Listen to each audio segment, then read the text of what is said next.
नमस्कार दोस्तों, आज हम बात करेंगे राहु देव के उपाय के बारे में। जैसा कि आप लोगों ने थंबनेल में देखा है कि राहु देव के 3 उपाय, तो मैं आज आपको राहु देव के 3 उपाय बताने वाला हूँ। बहुत ही ईज़ी उपाय हैं जो आप नॉर्मली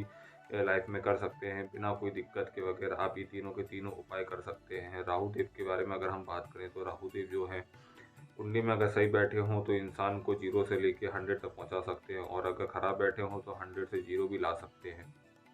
आपने बहुत टाइम पे देखा होगा कि लोगों का जैसे कि कोई धंधा पानी लगाते हैं, बहुत सारा इन्वेस्टमेंट करते हैं, लेकिन उसके बाद भी उनका कोई धंधा पानी नहीं चलता और वो रुक जाता है या फिर ख़त्म हो जाता है, फिर उन्हें वो बिज़नेस पूरा बंद करना पड़ता है। तो फिर ये राहु देव की ही जो नेगेटिव प्रभाव हैं वो हो रहे होते हैं और बहुत से टाइम पे आपने देखा होगा, आप बहुत बार इंटरव्यू देने जाते हैं, बहुत बार आपको लगता है कि ये आपका इंटरव्यू अच्छा गया है। अच्छे इंटरव्यू होने के बावजूद भी आपका नहीं हो पाता और जो दूसरे जो हैं जिनका इंटरव्यू इतना अच्छा नहीं जाता है या फिर वो उतने कॉन्फिडेंस में नहीं होते, तो अभी वो उनका वहाँ पर नौकरी हो जाती है, लेकिन आपकी नहीं हो पाती। बहुत से टाइम पे आपने देखा होगा कि आपने बहुत सालों से सरकारी नौकरी के लिए आप ट्राई कर रहे हैं, आप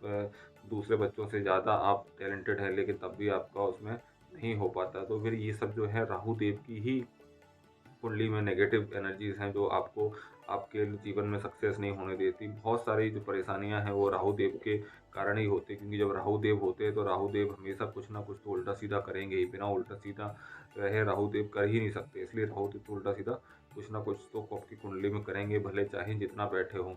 तो आपने बहुत बार देखा होगा कि इंसान का जो मन है, जो दिमाग है वो स्थिर नहीं रहता। कहीं कहीं कभी कुछ सोचता है तो कभी कुछ सोचता है, तो कभी कुछ गलत काम करने के लिए दौड़ता है, तो कभी कुछ काम करने के लिए दौड़ता है। इसके लिए मैं आज है ना आपके लिए राहु के 3 बहुत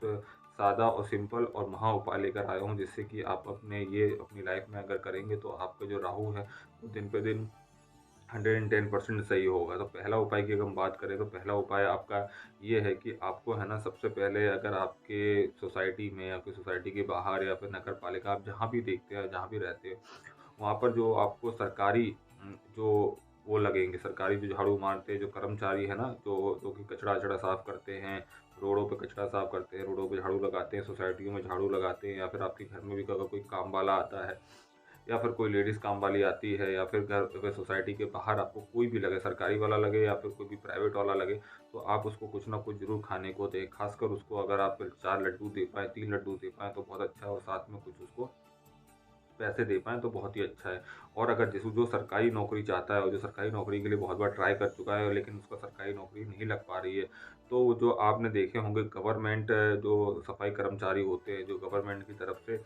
रोडों पे झाड़ू लगाते हैं, सफाई करते हैं, तो आप उनको ज़रूर कुछ ना कुछ खाने को दें। आप खाने में 4 लड्डू दे सकते हैं, उन्हें कुछ रुपए दे सकते हैं या फिर उनसे पूछ सकते हैं क्या आप कुछ नशा-पत्ती करते हैं? जैसे कि अगर वो कुछ गुटखा खाते हों या बीड़ी पीते हों या सिगरेट पीते हों, तो आप ज़रूर उन्हें कुछ ना कुछ बीड़ी या गुटखा, सिगरेट आप उन्हें दे दीजिए। वैसे ये गलत चीज़ें हैं, आपको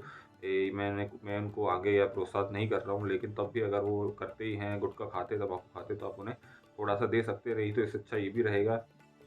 कि आप उनको उनकी जो नशीली चीज़ है वो दे दें, दारू या फिर वो और दूसरी कोई गलत चीज़ नहीं देनी है। हाँ, गुटखा तक या तम्बाकू तक सही है, इसके आगे आपको कुछ भी नहीं देना है या फिर आप उनको 4 लड्डू दे सकते हैं या फिर उनको आप कुछ खाने को दे सकते हैं। ये तो एक राहु का महा उपाय हुआ कि जो कर्मचारी हैं, सफाई कर्मचारियों की आप सेवा करें, जैसे हो सके उस तरह से आप सेवा करें। दूसरा उपाय ये है कि आप है ना जब भी घर में खाना खाएँ, तो फिर है ना आप किचन में ही खाना खाएँ। किचन में कम से कम 1 दिन में 1 बार तो खाना खाएँ, चाहे सुबह का नाश्ता करें या फिर दोपहर का खाना या फिर शाम का खाना। एक बार तो आपको है ना किचन में खाना खाना ही चाहिए, क्योंकि किचन में जब खाना खाते हो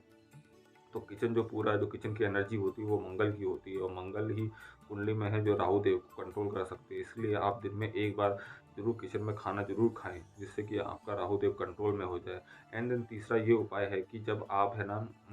सोने जा रहे हो और आप बहुत बार ट्राई करते हो सोने की, लेकिन आपको नींद नहीं आती, आपकी नींद बार-बार बीच में रुक जाती है या फिर आप है ना सोने की ट्राई कर रहे हो तो 2-2 3-3 घंटा लेटे हो लेकिन नींद नहीं आ रही है। अगर सोने की परेशानी है आपको और अगर आपको गलत-गलत कुछ ख्वाब आते हैं, सपने आते हैं, सपने में आप अचानक से चौंक जाते हो, जग जाते हो या फिर आपकी कम नींद आती है या आती है तो फिर जल्दी टूट भी जाती है, तो इसके लिए सबसे अच्छा उपाय है कि एक लाल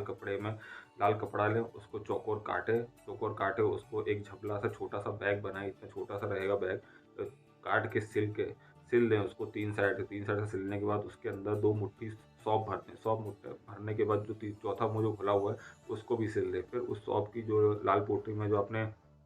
एक पोटली बनाइए, वो आप तकिए के नीचे रख के सोने लगें, जिससे कि आपकी जो नींद की परेशानी थी या फिर नींद में आप चौंक जाया करते थे या फिर नींद में आपको नींद नहीं आया करती थी, या फिर नींद के रिगार्डिंग जो भी कोई प्रॉब्लम थी, तो ये आपसे सॉल्व हो जाएगी। और ये जो उपाय है, इसमें नींद में ही नहीं बाकी और भी आपके जीवन में ये उपाय बहुत ही ज़्यादा लाभ देगा, क्योंकि इससे राहु देव पॉजिटिव होंगे और आपके ऊपर जो राहु देव की जो प्रॉब्लम चल रही थी, जो परेशानियाँ चल रही थी, वो सॉल्व हो जाएगी। तो आई आई होप दोस्तों कि आपने ये तीनों के तीनों उपाय सुन लिए होंगे, तो फिर आप ये उपाय धीमे-धीमे करना स्टार्ट करें। बहुत ही सिंपल और ईज़ी उपाय है, जिससे कि आपके राहु देव सही हो सकते हैं और आपकी कुंडली में राहु देव की पॉजिटिवनेस स्टार्ट हो सकती है, आ सकती है। और अगर राहु देव पॉजिटिव हो गए, तो आप क्या से क्या बन जाएँगे, किसी को मालूम नहीं पड़ेगा। आप कब 0 से हीरो बन जाएँगे, कब 0 से 100 पहुँच जाएँगे, किसी को नहीं मालूम दोस्तों। तो तब तक के लिए मेरे